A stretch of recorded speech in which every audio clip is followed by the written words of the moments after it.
So you just reached level 60 in World of Kings and you're wondering, what do I need to be doing every day to make sure that I'm keeping up with everybody else and progressing my character correctly and efficiently? Even if you're not level 60, this video will be helpful to you, but to answer that question, sit back, relax, and I'll do it for you. Okay, so the first thing I want to do is familiarize you with the daily icon in the upper middle of the screen. If you click there, it will open up a window which has various tabs, which basically show you all of the available quests that you can complete throughout any given day, and as well, rewards on the bottom that will be given to you on the basis of your completion. Now, I would recommend just kind of clicking through this tab and familiarizing yourself with all of the available activities. In short, all you have to do is just click attend and it will take you to the location where you can complete that quest. But for the sake of this video, I want to show you first all of the claimable items before I get started with my quests. Okay, so the very first thing I do every single day is I select dungeon, I go to the Overlord tab, and then I just click that shiny key in the middle of the screen. Now, I'll explain more about this later, but basically what this does is it grants me with an Overlord gift on the basis of the highest level Overlord dungeon that I completed the day before.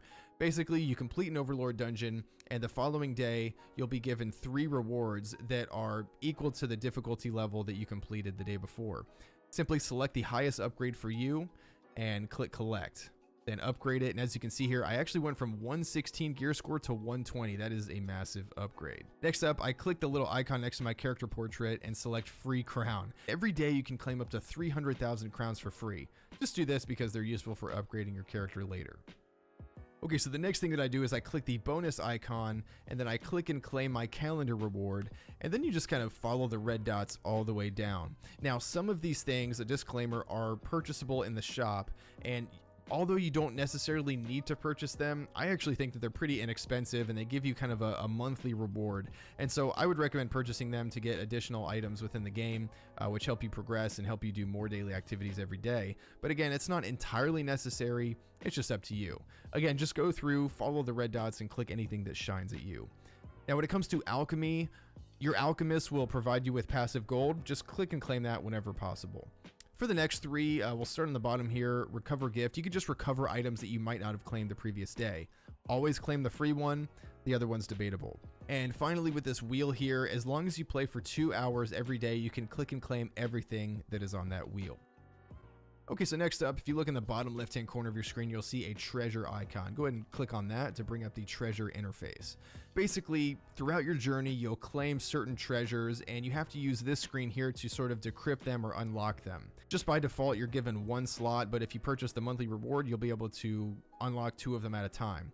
Simply slot in the treasures whenever able, and then after the period of time expires, you'll be able to open what's inside. Next up, select skill, and go down to sigil, and every day you can actually synthesize 1 sigil for free. Now, if you don't know, sigils are basically just items that you can slot into your character which improve their stats. Go ahead and claim your free sigil, and then once you've saved up 950 sigil shards, in the bottom right, click synthesize 10 of them. It will save you 50 shards in the long run, and you're actually guaranteed a level 3 to level 5 sigil, as you can see here. Definitely do this every day.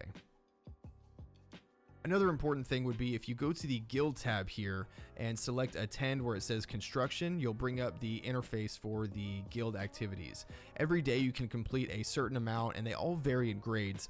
I would suggest sticking with ones that give you 15 contribution or higher. You can just refresh until you have higher grades. Sometimes I'll go with the 14 and other times I'll go for 12. It's not really a big deal. While we're talking about guilds here, go ahead and open up your menu, and in the bottom there you'll see guild. Go ahead and select that. Bottom left hand corner, guild donation, and make sure you do this every single day. Donate to your guild. I would suggest going with the 50,000 crowns, but if you have the means to do so, you can donate whatever you're able to donate. The reason why this is important is because if you go to your bonus tab here and you open up your guild shop, you can purchase items that are very, very rare to help your character level up their skills, and you spend your guild contribution to do so. Next up is mercenaries here. Mercenaries are just kind of a fun little side game that net your character resources.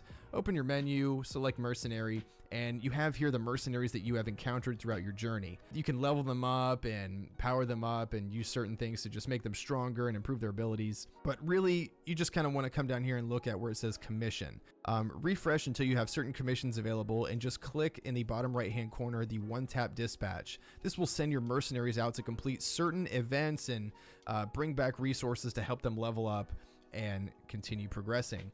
Look here down for competition, and what you're going to want to do is just select a person that has kind of a lower power than you and select challenge. You can do this 3 times per day. Now you want to go ahead and just make a good team composition. Generally speaking, I would go with a tank, 3 DPS, and a healer. And when you're ready, go ahead and click confirm. It will bring you into kind of an arena style setting here where you get to watch your mercenaries fight against other mercenaries. You have the manual mode where you can kind of move around yourself, and then you have the adaptive mode, which will just do it for you. Now the thing about this is you can't actually fight your friends' mercenaries manually. You just get to watch them, but still it's kind of cool to watch and see kind of how it plays out and see where you need to improve your mercenaries. At the very end, if you're lucky enough, you will be gifted with a glorious victory. Later in the day, also, you can claim here in the bottom left-hand corner some free diamonds, so make sure you do this every day. Next, what I do are what are called world event quests. Now, these quests are available beginning at level 60, and they're incredibly important to complete every single day. Select the world events horn underneath the minimap, select the tab in the center of the screen, and you'll be given the locations for the daily world event quests for that day. You can claim the red chest once per day, the blue chest twice per day, and the brown chest 3 times per day. Simply select the icon that you wish to travel to on the minimap and press go. As soon as that little boot flashes, press it so that you can fast travel to the destination. When you arrive, simply follow the prompts and you'll be put on the world event quest. Select auto and you'll be joined with literally a world full of people all trying to complete the same world event quests. You're working together to complete these so they actually don't last very long. There will be certain phases, however, that you have to go through where it might ask you to get onto a magic carpet and, kill monsters. Just make sure that when you are able to participate and help, please do so to move along the process and complete the quest in a timely manner. Finally, it might ask you to kill a boss, and as soon as the boss dies, you will be gifted with the World Quest event complete. To claim your prize, simply click on the mini-map in the upper right-hand corner, and voila, select your treasure. There it is.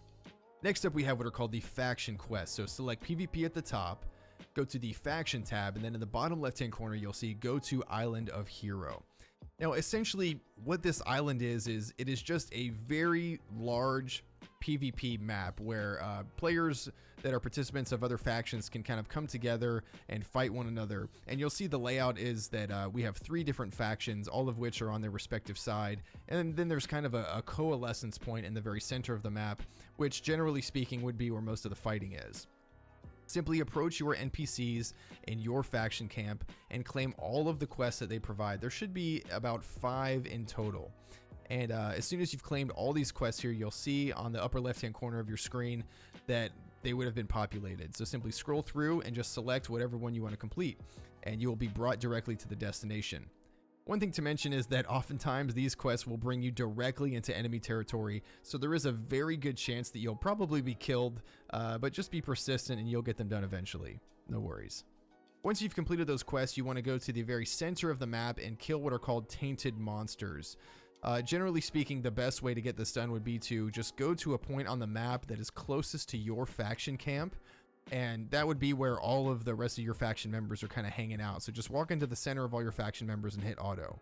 If somebody invites you to a party, go ahead and join because you'll kill the monsters quicker. The reason why this is important is because every day you can kill 500 of these monsters, and they give you what are called tainted energy. This tainted energy can be used to upgrade your artifacts, and artifacts give you additional stats where you gain tainted energy, you convert that tainted energy into stones, and then you use those stones to level up your skills, which give you various ability boosts. This is incredibly important and vital to the progression of your character, so please make sure you kill at least 500 of these every single day. Now, kind of an easy way to know if you've killed 500 of these would be to click on the drop down arrow in the upper right hand corner of the screen, and if you select here Expedition, you'll see here tainted creatures, kills today, 11 out of 500. I'm almost there. 2 more things that you can do on this island before you leave. If you click the drop down in the upper right and scroll down a bit, you will see magic crystals mine and lake fishing attempts. Go up to any mineral deposit that you find and mine it, and you'll be given magic crystal ore. One quick note is that there are portions of the day where these massive mineral deposits will be plugged basically directly in the center of where all the factions coalesce. So if you're lucky enough to join a raid team and take out some players and mine some of those crystals, you actually get 20 magical ores per extraction. Sometimes, honestly, opt out of this because it takes forever to get all your ores mined. And the final thing you can do while you're here on the faction island would be just go fishing. I'm just fishing. So once you've completed all those quests, go ahead and return back to base camp and turn in all of those quests that you worked so hard to complete. When you're done with that, you can move over here to this exchange vendor, and remember all those ores and fish that you worked so hard to acquire? You can actually use those to exchange for materials that are used towards your profession. And so this can be a way to make some gold on the side. Okay, the video is not over yet, and I know that some of you might be a bit overwhelmed at this point, but honestly, everything that we've talked about up to this point really only takes about 30 minutes to 45 minutes to complete. And so what we're going to do now is just kind of go into some of the things that you can do passively throughout the day that really won't take much of your time. I want to point you to the path of erudition or erudition. I probably said that wrong. Basically, every day you're given a 10-question quiz which will test your wits and see if you're actually paying attention while you're playing World of Kings. You can ask your guildmates for answers or look up the answers online, but if you're lucky enough and smart enough to get all of them correct, you will be gifted with an obsidian treasure, a highly coveted item. Next thing I want to point you to would be your transport for your guild. Just click on attend, click on collect, and you'll be brought straight to the NPC, which can send you on a quest to bring items and resources to help bolster and build up your guild castle. If you have the items here listed below, they'll help you to lock in and secure the grade of travel, but if you don't have them, you will just click escort and it will randomly pick a grade of escort. One quick note is that there are portions of the day where you actually have double transport rewards, and so if you're on pretty much all day and you're able to pay attention to when this unlocks, if you want to maximize your resources and contribution, go ahead and take advantage of this time. Now, of the few things left to do throughout the day, let's go ahead and talk about PvP. Every day you will be given a reward for your first win. So scroll through and look at all of the available things to complete throughout the day. Just make sure that you get at least one win, and then you're good to go. Bear in mind that there are time-gated events that you can complete within their allotted time frame. Just jump in, and it usually only takes about 10 to 15 minutes to complete if you're able to do so. Okay, now we're going to talk about dungeons and stamina. Now, the way that this game works is that every day your stamina, which is in the upper left-hand corner of the screen, is completely reset, and you can use that stamina to claim items from bosses. You can kill each boss one time per day at the cost of 15 stamina. And so generally speaking, what I would advise doing is starting with the most difficult dungeon that you can complete and work your way upwards until you've killed all of those bosses at least once. The way that you know that you've killed the boss is that they'll have an X over their player frame there, and so just make sure that you go through and get all of them until all of your stamina is completely expended. That way you'll get all the items that you need for the day to dismantle, to smelt your gear and make it better later on in the game. Finally, what you need to be doing every single day are what are called Overlord dungeons. Select dungeon, go to the Overlord tab, and just a brief explanation, Overlord dungeons are just like adventure dungeons in that they're the same instances. However, they have certain modifiers which make them more difficult. You must complete every single dungeon from 1 all the way up into the highest difficulty at least once per week, because you can claim corresponding rewards to the difficulties that you've completed at least once per week. Then, once you've completed all of them at least once per week, after the weekly reset, you then every day need to complete only the most difficult dungeon that you can complete. The following day, you'll be gifted with rewards that correspond to the highest level Overlord that you've completed. And so in my example, I completed an Overlord 6 and I was given Overlord 6 rewards the following day. Another thing to mention is that after you've completed all of them at least once per week, and after you've completed your most difficult dungeon at least once per day, you can go through and help other people to complete their Overlord dungeons. And if you do so, you'll be gifted with points that will help you work towards this chest, which contains an ultimate treasure at the end of the day. So if you're playing this game and you've already done all your dailies, be sure to reach out to your guildmates and ask them if they need assistance, because they will benefit greatly from it, and you also will get points that will help you again work towards that ultimate treasure. Okay, so after you've done everything that you can for the entire day, there is actually one more thing that you could do. If you haven't used all of your vigor, which is that currency up in the upper right hand corner, you can fly around until you find yellow dots on the map. Just simply go up to it and claim it, and these are actually going to give you crafting materials that help your character again progress in their professions. So if you haven't used all your vigor, please be sure to do so and expend all of it every single day, because at reset, it does reset and you can claim all of these again the following day. So that's going to do it for the daily quest guide. If you have any questions, please leave a comment down below and I would be happy to bring clarification. I just wanted to thank you for your time. Please subscribe if you haven't. This has been Viruk. Enjoy your day.